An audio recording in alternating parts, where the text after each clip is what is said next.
오늘 이 새벽에 하나님께서 우리에게 주신 말씀은 이사야 30장부터 35장까지의 말씀 가운데 이사야 35장 10절, 이사야 35장 10절 말씀입니다.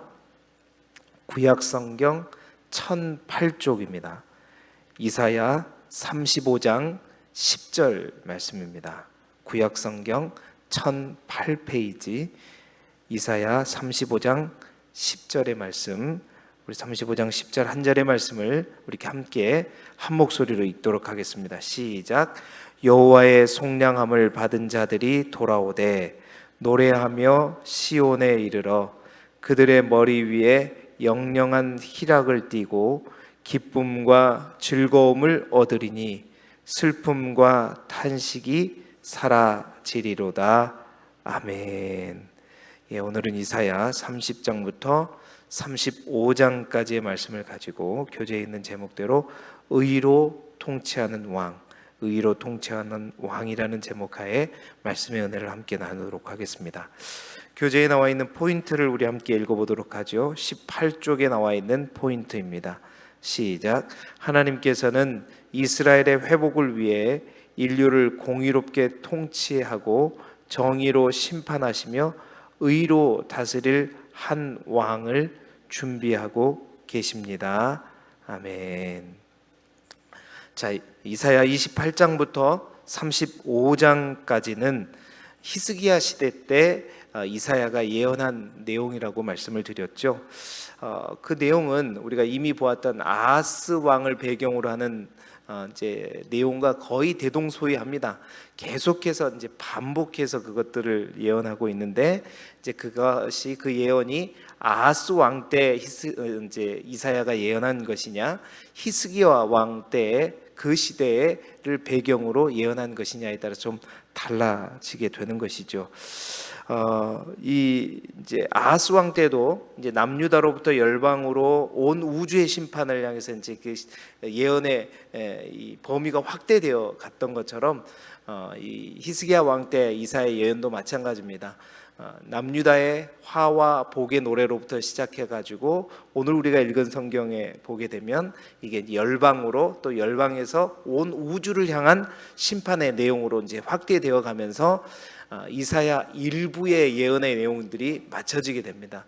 개론 때도 제가 말씀드렸지만 이사야는 66장까지 있는데 이제 반으로 딱 쪼갰을 때 1장부터 39장까지 구약 성경에 해당하는 39권에 해당하는 39장까지가 이사야 일부라고 말씀드렸는데 그 일부의 마지막 부분이에요. 그러니까 예언으로 치자면 사실 오늘 35장까지가 끝입니다. 왜냐하면 36장부터 39장까지는 이제 실제로 히스기야 시대 때 있었던 역사를 다루고 있거든요. 예언이 아니라 히스기야 왕 시대에 있었던 역사적인 내용을 그대로 다루고 있어요. 예언이 아니라.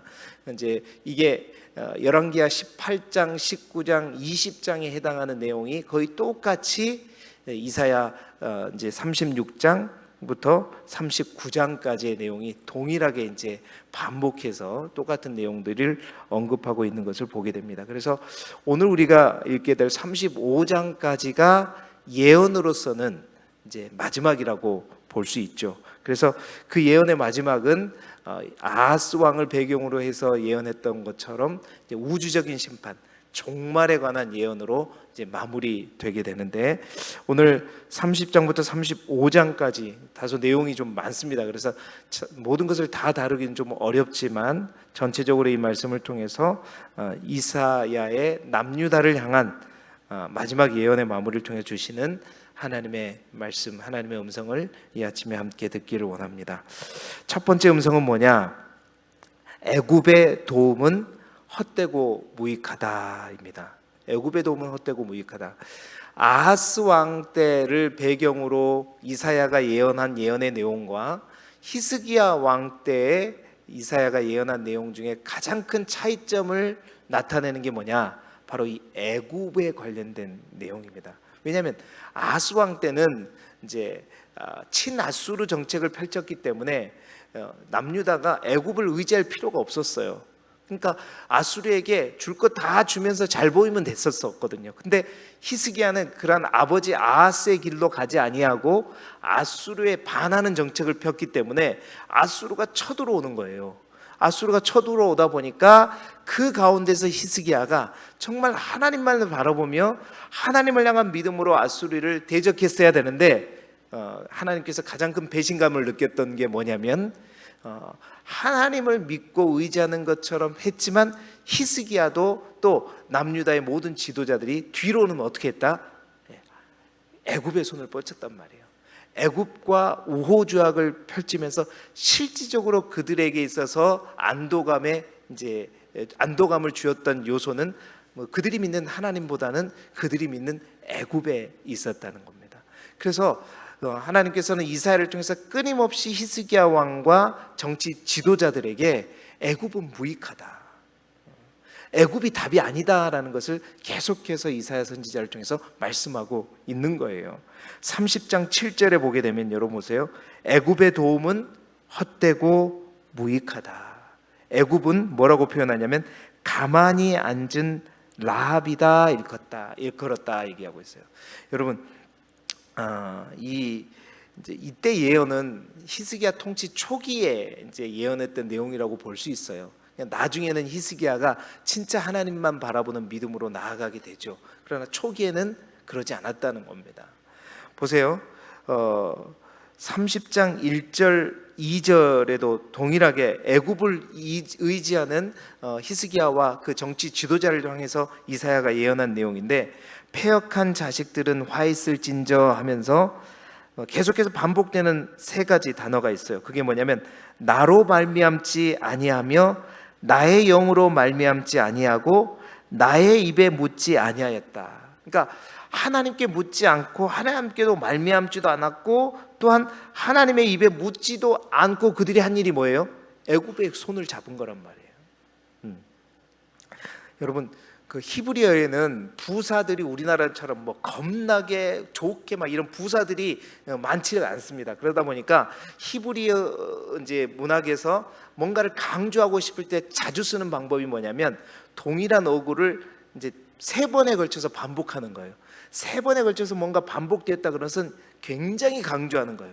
그러니까 하나님께서 정말 나에게 전혀 묻지 않고 자신들은 어제 우리가 봤던 것처럼 몰래 어두운 데에서 뭔가 행하면 하나님이 절대 모를 줄 알고, 그러니까 자신들은 확신을 갖고 애굽을 의지하였지만 하나님이 그거에 대해서 굉장히 책망하고 있는 거예요. 그러면서 하나님께서 책망하는 이제 2가지 요소가 뭐냐? 첫 번째는 그 나에게 묻지 않고 애굽에게 손을 뻗쳤다는 것이고, 또 하나 하나님께서 또 강조하는 그들의 어리석음은 뭐냐면 의지할 만한 대상을 의지하면 되는데 왜 애굽을 의지하는 거예요? 여러분 그 당시 제가 언젠가도 말씀드렸지만 애굽은 구스 왕조 때 25왕조 누비아 왕조 때라고 말씀드렸습니다. 그러니까 애굽을 순수 혈통인 애굽 사람들이 다스리지 아니하고 저 구스, 애굽의 남쪽 밑에 있는 구스라고 하는 나라가 잠시 애굽을 통치할 때가 있었어요. 그러니까 그들은 이제 자신의 어떤 정체성과 정통성을 살리지 못했기 때문에 25왕조 구스 왕조는 힘이 세지 못했습니다. 오래가지 못했단 말이에요. 자신의 어떤 정통성을 확보하기 위해서 막 그들도 세력을 주위에 있는 나라들을 끌어들여 가지고 자신의 세력을 키우려고 했던 그런 어떤 세력들이 애굽의 25왕조였단 말이에요. 그러니까 실질적으로 애굽의 25왕조는 힘이 없었던 왕조였던 거죠. 그런데 히스기야와 남유다의 지도자들은 그러한 25왕조 애굽의 구스 왕조를 의지하면서 그것들이 자기를 살릴 것이라고, 그것들이 우리를 도와주면 우리가 아수르를 대적할 수 있을 것이라고 착각했는데 그들은 어떻게 해요? 가만히 앉아있는 라합과 같았다. 라합이라고 하는 것은 바다 괴물이거든요. 애굽의 별명입니다. 나일강을 끼고 있었기 때문에 애굽이라고 하는 옛날부터 괴물과 같은 큰 존재였어요. 근데 가만히 앉아있는 라합이다? 그건 뭐예요?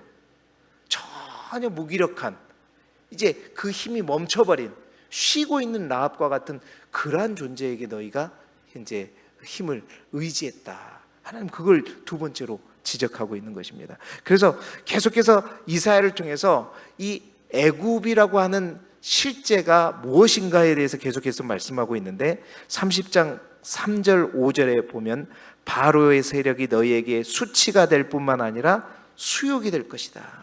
그러니까 너희에게 힘과 능력이 아니라 수치와 수욕이 될 뿐이다 라고 얘기하고 있고요. 30장 7절에 우리가 읽었던 것처럼 애굽을 가만히 앉은 라합에 비유했고, 또 30장 12절에 보면 압박과 허망을 믿어 그것을 의지하였다. 그러니까 뭔가 그럴싸해 보이지만 실제로는 어떻게 해요? 어떤 정도에서 벗어난 허망한 존재가 바로 애굽이다라고 하나님 계속해서 말씀하시고 계시고, 또 30장 16절에 쫓기는 빠른 짐승일 뿐이다.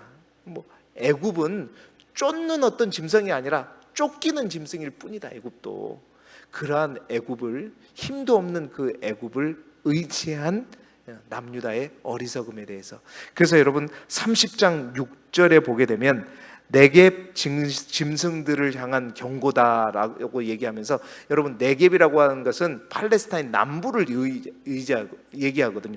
팔레스타인의 남쪽 그 밑에 뭐가 있냐면 애굽이 있잖아요. 그러니까 네겝으로 가는 짐승들이다라는 것은 뭐냐면, 뭔가 애굽에게 뭔가 의지하기 위해서 짐승들에게 온갖 예물과 모든 걸 다 싣고 애굽으로 가고 있는 짐승들. 그러니까 이게 뭐냐면 남유다의 사신들을 비꼬는 말이죠.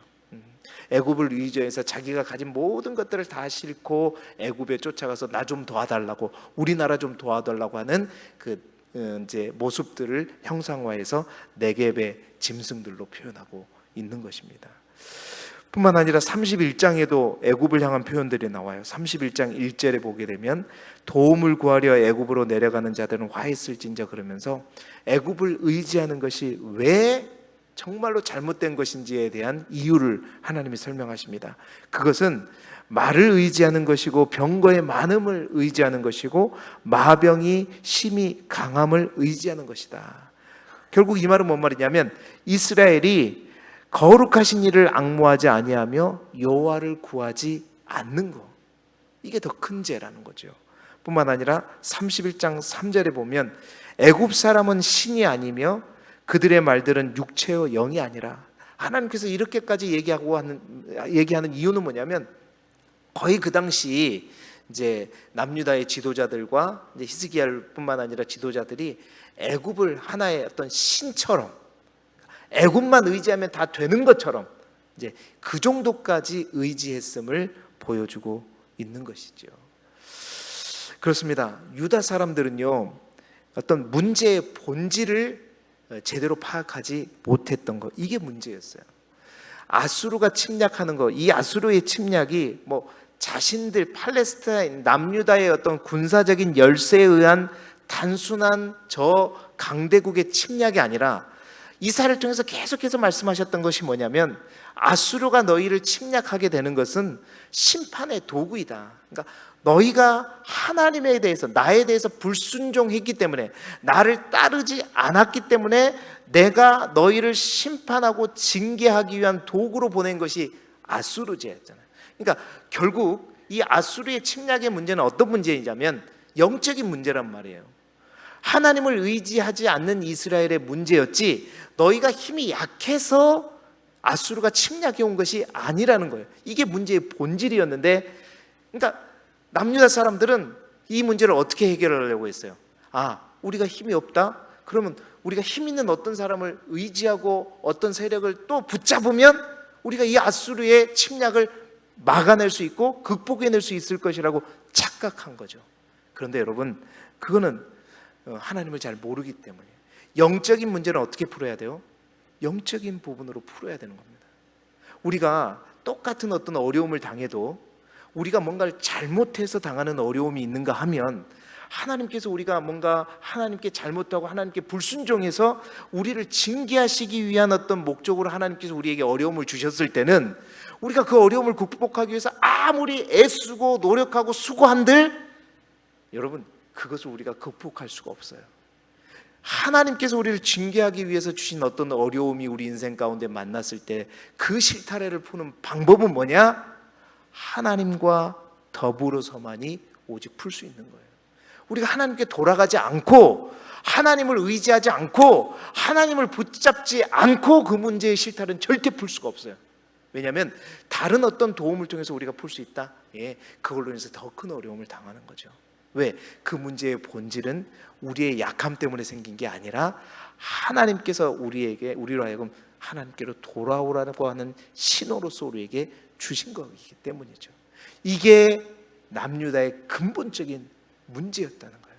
그러니까 결국 하나님께 돌아가서 하나님께 붙들어야 이 문제가 해결되는 것인데 애굽을 의지하는 거, 이건 답이 아니라는 거예요. 여러분, 우리도 마찬가지입니다. 우리도 끊임없이 우리에게 있던 애굽이라고 하는 게 있어요. 그 애굽이라는 존재, 그러니까 별로 뭔 만족이나 도움이 되지 않을 것을 알지만 끊임없이 나도 모르는 사이에 항상 우리가 바라보게 되고 의지하는 애국과 같은 요소들이 있단 말입니다. 여러분, 심리학 용어 중에 스톡홀름 증후군이라는 말이 있어요. 스톡홀름 증후군이라는 건 어떤 거냐면, 어떤 피해자가 가해자에게, 누가 어떤 가해자가 피해자를 막 몹살게 굴고 힘들게 하면, 여러분이 피해자라면 그 가해자를 볼 때 어떤 이제 마음을 느껴야 되냐면 정말 공포나 증오심을 느껴야 되잖아요. 그런데 그 피해자가 가해자를 향해서 되려 그 공포심이나 어떤 증오심을 느끼는 것이 아니라 애착과 같은 감정을 느끼는, 이게 심리학적 용어로 스톡홀름 증후군이라고 얘기합니다. 예를 들어서 평생 동안 남편에 의해서 괴롭힘을 당했던 아내가 결국은 그러니까 징그러워야 되는데 오히려 자식들 앞에서 항상 남편 편들고, 남편을 오히려 더 편들고 남편을 의지하는, 애착을 가지는 이런 어떤 심리의 형태, 이게 스톡홀름 증후군이라고 하는 거예요. 그러니까 애굽은 남유다에게 있어서 어떤 그런 존재였다는 거예요. 그러니까 애굽의 종으로서 430년 동안 그들이 살았었는데, 그들은 애굽을 벗어나고 홍해를 건너서 출애굽한 것처럼 여겨졌지만 끊임없이 남유다는 애굽의 뭐예요? 끊임없이 종이었단 말이에요. 힘들고 괴로우면 정말 징글징글한지를 알면서도 또 애굽으로 가고 또 애굽으로 가고 또 애굽을 붙잡는 이 남유다의 모습. 여러분, 그러한 애굽을 의지하는 것, 그것은 헛되고 무익한 것이다. 그 애굽을 떨쳐버리라는 거예요.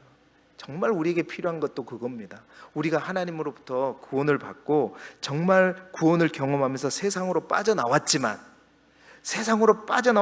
여전히 내 안에 자리 잡고 있는 세상의 가치와 세상의 계산법이 있다면 우리 또한 뭐예요? 우리 안에 그 애굽을 끊임없이, 우리에게 필요한 것은 세상으로부터 내가 빠져나왔다는 것이 아니라, 빠져나오면 뭐예요? 여전히 내 안에 애굽이 있는데, 여전히 내 안에 세상의 가치와 세상의 가치관이 잡고 있는데, 그러니까 우리에게 또 필요한 것은 내 안에 있는 애굽을 적출해내는 거. 이게 진정한 출애굽인 거예요. 여러분, 우리 안에 그 애굽의 요소들을 완전히 빼내고 하나님을 의지할 수 있기를 주님의 이름으로 축복합니다. 근본적인 것은 뭐예요? 어떤 문제를 만났을 때 세상적인 방법으로, 세상적인 어떤 도움을 통해서 그것을 해결하고 하는 것, 이것과 하나님만 의지하면서 하나님 앞에 기도하면서 나아갔는데 하나님께서 만나게 하는 어떤 세상의 방법과, 이건 근본적으로 다른 거예요. 내가 세상을 의지하면서 세상의 방법으로 그 문제를 해결하는 것이냐, 아니면 하나님만 의지하면서 나아갔는데 하나님께서 그렇게 기도하는 나에게 붙여진 어떤 세상의 누구, 이거는 근본적으로 다른 겁니다. 하나님은 하나님께 우리가 돌아오기를 원하고 하나님으로부터 실타래를 풀기를 원하세요. 어떤 문제를 만났습니까? 여러분이 그 문제 가운데 얽혀 있습니까? 여러분, 그 문제를 영적으로 하나님 안에서 풀어가는 저와 여러분이 되시기를 주님의 이름으로 축복합니다. 두 번째로 우리에게 주신 말씀은, 애굽의 도움은 헛되고 무익하지만 하나님의 보호하심은 완전 무결하다는 것이죠. 하나님의 보호하심은 완전 무결하다. 남유다의 어리석음에도 불구하고 하나님은 유다에게 뭐라고 말씀하시냐? 31장 6절에 보니까 이스라엘의 자손들아, 너희는 심히 거역하던 자에게로 돌아오라. 돌아오라 말씀하세요. 그러니까 그렇게 말씀하시고 남유다를 향한 하나님의 회복에 관해서 말씀하시는데, 남유다를 향해서 하나님께서 두 가지 약속하시는 게 있어요. 첫 번째는 뭐냐면 내가 기다리고 있다라는 거예요. 하나님이 기다리신다는 거죠. 30장 18절에 보십시오. 그러나 여호와께서 기다리시나니 너희에게 은혜를 베풀려 하심이라. 하나님이 우리를 기다리고 있다는 겁니다. 여러분, 우리는 착각할 때가 많아요. 하나님이 나의 삶에 개입하지 않을 때 항상 내가 하나님을 기다리고 있다고 생각해요. 하나님 왜 내 문제에 개입해 주시지 않으세요? 하나님 왜 역사하지 않으세요? 내 문제를 왜 해결해 주지 않으세요? 항상 내가 하나님을 기다리고 있다고 생각하는데, 성령은 분명히 우리에게 말합니다. 오히려 하나님이 누구를 기다리고 있다? 나를 기다리고 있다. 우리를 기다리고 있다. 내가 하나님 앞에 돌아오기를 하나님께서 기다리고 있다는 약속이고요. 두 번째 약속은 뭐냐면 철저하게 내가 너희를 끝까지 보호하겠다는 거예요. 하나님께서 어떻게 우리를 보호하시냐, 남유다를 보호하시냐, 31장 4절 5절에 보게 되면 하나님은 이사야를 통해서 예루살렘을 향한 하나님의 보호하심에 대해서 사자 비유와 이 새 비유를 통해서, 날아가는 새 있죠? 새 비유를 통해서 하나님의 보호하심이 어떠한가를 설명하고 있어요. 첫 번째 사자 비유는 큰 사자와 젊은 사자가 먹이를 움키고 있을 때, 여러분 정말로 크고 젊은 힘 있는 사자가 먹이를 딱 움켜쥐고 있을 때 어떤 목자, 어떤 사람, 여기서 어떤 여러 목자는 아수르를 의지합니다. 사자가 먹일 것을 먹이를 딱 쥐고 있을 때 어떤 목자가, 여러 목자가 와서 사자에게 뭐 괴롭힐지라도 사자가 눈 하나 깜짝이에요? 아니죠. 왜? 사자는 힘이 있으니까. 사자의 그 용맹스러움이 누가 와서 건드려도 절대 그 먹이를 빼앗기지 않습니다. 그 먹이를 꽉 붙들고 있죠. 끄떡도 하지 않는다는 거예요. 하나님의 보호하심이 그렇다는 거예요. 하나님께서 보호하시고자 작정하시고 마음을 먹고 움켜쥐고 있으면 어떤 아수르가 와도, 바벨론이 올지라도 그 하나님의 움켜짐과 보호하심 속에서 빼앗아 나갈 수가 없다는 거죠. 뿐만 아니라 여러분, 새 비유는 뭐냐면 새처럼 자기 자식을, 자기 새끼에 대해서 새처럼 아끼는 동물이 없다라고 히브리 사람들은 생각하고 있다는 거죠. 그래서 새가 자기의 새끼를 이 품음과 같이, 그러니까 그 표현은 뭐냐면 그만큼 애정과 사랑을 가지고 돌보고 살핀다. 그것을 새에 비유하고 있단 말이에요. 그러니까 사자와 새의 비유를 통해서 하나님의 보호하심은, 하나님은 막강한 힘과 능력으로 보호하시고 정말 어떤 것과 비교할 수 없는 사랑과 애착을 가지고 남유다를, 하나님의 백성을 보호하신다라고 표현하고 있는 것이죠. 그래서 하나님의 보호하심의 완전 무결함을 이 두 비유를 통해서 약속하고 있는 것이죠. 그 하나님의 보호하심이 결국 남유다가 애굽을 의지해서 아수르의 18만 5천 명의 군대에 의해서 예루살렘이 포위가 되었지만 그 가운데에서 하나님의 보호하심은 결국 어떻게 해요? 18만 5천의 아수르 군대를 완전히 진멸해 버리잖아요. 이게 하나님의 보호하심의 극치인 거죠. 그래서 그러한 예루살렘에 보호하신 하나님을 감격적으로 예언하면서 이사야가 뭐라고 예언하냐면 33장 18절에 보니까 내 마음은 두려워하던 것을 생각해내리라. 계산하던 자가 어디 있느냐? 계량하던 자가 어디 있느냐? 망대를 계수하던 자가 어디 있느냐? 이 말은 뭔 말이냐면 그 두려워했던 순간들, 그러니까 아수르에서 예루살렘에 갇혀 있을 때 여러 가지 막 계산도 해보고 막 염려도 했고 그런 어떤 두려운 시간들, 그것들이 어디 있느냐 어디 있느냐 하는 말은 이미 다 사라졌다는 말이죠. 다시 말해서 정말로 그 두려웠던 그 순간들이 간증이 된다는 말입니다. 야, 그렇게 힘들고 어려웠을 때 그 하나님을 의지했을 때 그 하나님께서 모든 두려움을 다 해결해 주시고, 그래서 내가 그 어려운 순간들을 결국 하나님은 간증으로, 자랑할 수 있는 간증거리로 만들어 내신다고 얘기하고 있는 것입니다. 여러분, 정말 우리의 신앙생활이 간증 있는 신앙생활이 되기를 바라고요. 정말로 애굽이 아니라 완전 무결하신 하나님의 품과 하나님의 보호하심 가운데 날마다 보호받는 우리 모두의 삶이 되기를 주님의 이름으로 축복합니다. 정말 끄떡하면 짐 다 싸들고 남방으로 가는 그 네게부 짐승처럼 애굽을 의지하는 우리의 모습이 되지 않기를 소망합니다. 마지막으로 오늘 말씀을 통해서 우리에게 주시는 것은 결국 아름다운 새 세상이 올 것입니다 라는 것이죠. 이사야 일부의 마지막 예언이 이제 33장에 나오는 아수르를 향한 멸망과 더불어 온 열방을 향한 심판과 회복의 메시지로 발전하면서 이제 34장 35장은 우리가 이미 봤던 이사야 24장부터 27장까지가 이제 우주적 종말에 관한 예언이라고 말했듯이 34장 35장은 똑같이 우주적인 종말에 관한 얘기가 나옵니다. 소묵시록과 같은 그런 내용이 나오죠. 그 가운데 34장은 에돔의 멸망에 관해서 나오는데 왜 갑자기 에돔이 나오는가? 뭐 에돔 한 나라를 의미하는 것이 아니라 이제 마지막 때에 하나님을 의지하지 않는 악한 자를 대표해서 에돔을 이제 끌고 온 거예요. 그러니까 에돔은 상징적으로 온 열방, 하나님을 믿지 않는 열방을 의미하는 이제 나라로 상징되어 가지고 에돔이 이제 호출되어진 거죠. 그러한 에돔의 멸망과 함께 35장에는 결국 우리에게 다가올 영원한 하나님의 나라 새 하늘과 새 땅에 대해서 예언하고 있습니다. 여러분, 최후의 심판은 일반적인 심판과 뭐가 다른가? 최후의 심판은 그 심판이 온 우주적으로 임한다는 거예요. 일반적인 심판은 믿지 않는 자들, 어떤 자들에게만 국지적으로 이제 그 심판이 임하는 거라면, 최후의 심판은 온 세상이 다 심판을 받는 것이고, 뿐만 아니라 최후의 심판의 또 하나의 특징은 뭐냐면 최종적이고 결정적인 심판이라는 거예요. 더 이상 회개의 기회가 없어요. 마지막 심판은요, 돌아오라 이제 그런 말 하지 않아요. 끝! 그걸로 끝이에요. 더 이상 기회가 없는 것입니다. 뿐만 아니라 마지막 최후의 심판은 모든 것이, 믿음을 잃지 않는 자들에게 모든 것이 회복되는 그러한 시간이 바로 최후의 심판이라는 거죠. 그 최후의 심판에 어떠한 회복이 있는 것인가? 35장 3절에 약한 손이 강하게 되고 떨리는 무릎이 굳게 되고 하나님의 위로가 우리에게 넘칠 것인데 굳세어라, 또한 두려워하지 말라, 너희 하나님이 오사 보복하시며 갚아 주실 것이다, 구하실 것이다 라는 이러한 놀라운 회복이 바로 우리 인류의 종말 가운데 믿음의 사람들에게는 올 것이다 라는 거예요. 여러분, 이 세상이 끝이 아닙니다. 우리가 이 세상에서 죽어버리면 끝난다?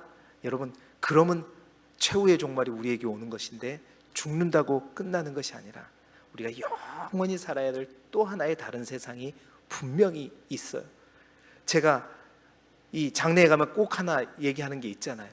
우리가 뱃속에 있을 때, 어머니 뱃속에 있을 때, 우리가 이 뱃속이 나가게 되면, 죽게 되면, 이 뱃속에서 나가게 되면 끝이고 다른 세상이 없을 거라고, 또 다른 세상이, 이렇게 넓은 세상이 있을 거라고 알고 이 자리에 태어난 분이 누가 있어요? 아무도 모르고 우리는 뱃속에서 나왔더니 이렇게 엄청난 세상이 있고 100년의 긴 시간 동안 우리가 이 땅에서 살아가는 것처럼 세상 사람들은 그럽니다. 이 세상이 끝이고 그 다음 세상은 없을 거라고 생각하는데, 죽고 난 다음은 이미 늦어요. 분명히 이 세상의 터널을 통과하게 되면, 어머니 뱃속을 통과했을 때 이 세상이 있는 것처럼 분명히 또 하나의 다른 영원의 시간 동안, 우리가 이 땅에서는 100년이지만 영원의 시간 동안은 보내야 될 그 또 다른 세상이 분명히 있습니다. 그 세상이 정말로 새 하늘과 새 땅이 되기를 바라고, 비록 100년의 시간 동안 우리가 이 세상에서 주인공으로 살지 못했을지라도 정말로 다음 영원한 하나님의 나라에 가서는 정말로 천국의 주인공이 되시는 저와 여러분이 되시길 바라요.